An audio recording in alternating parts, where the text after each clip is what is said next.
What do you make of the whole statement? How do you see it?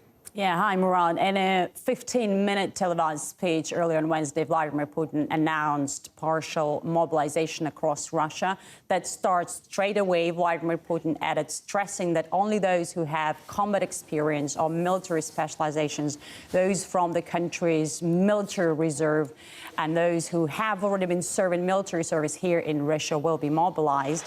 And also he added that all those troops will first, before going to the front, be having additional special military training. And I have to say that this statement didn't come as a surprise, as Moscow has repeatedly been warning Kyiv about a number of red lines better not to be crossed. But as you know, things at the front have recently been very tough. And just recently, Ukraine, with huge support of its Western allies, with a lot of Western weapons and a huge number of foreign fighters on their side, started counteroffensive, and a huge part of Kharkiv region that had been under the control of the Russian forces and United Forces of People's Republic of Donetsk and Lugansk since spring has been taken back.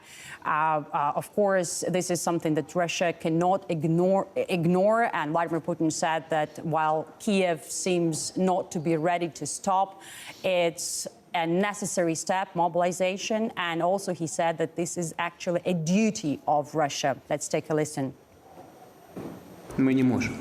We cannot. We have no moral right to hand over people close to us to be torn to pieces by executioners. We have to respond to their sincere desire to determine their own fate.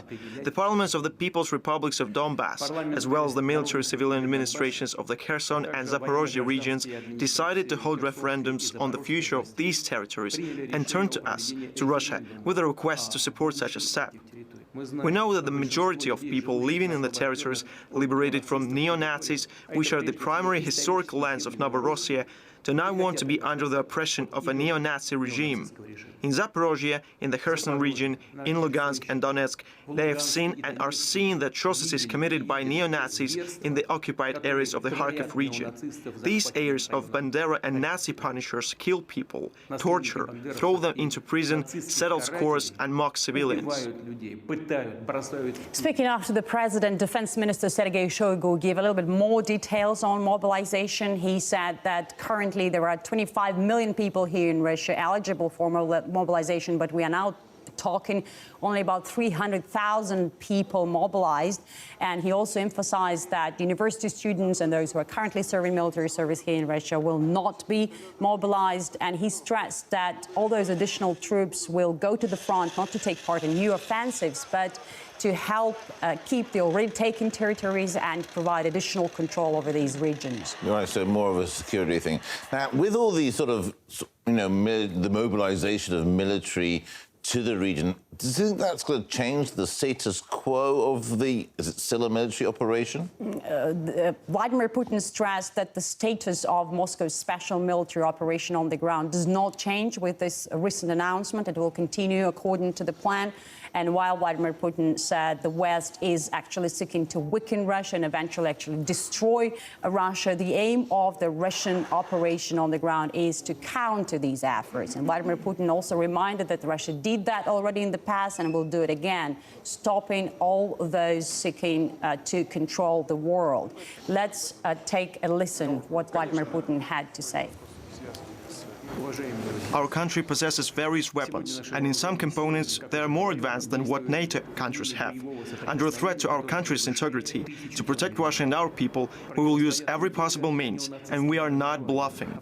Russian people can be sure. Those trying to blackmail us with nuclear weapons, they must know the boomerang will hit them back. I have to say, these are strong words and a very serious warning. And Defense Minister Sergei Shoigu also talked about that so-called collective West is currently fighting on Kiev's side. And at least 18 NATO satellites are currently at Ukraine's service. So Russia simply cannot just sit and watch this large-scale operation against people of the Donbass region and eventually of Russia. Just watch it, so they have to step in.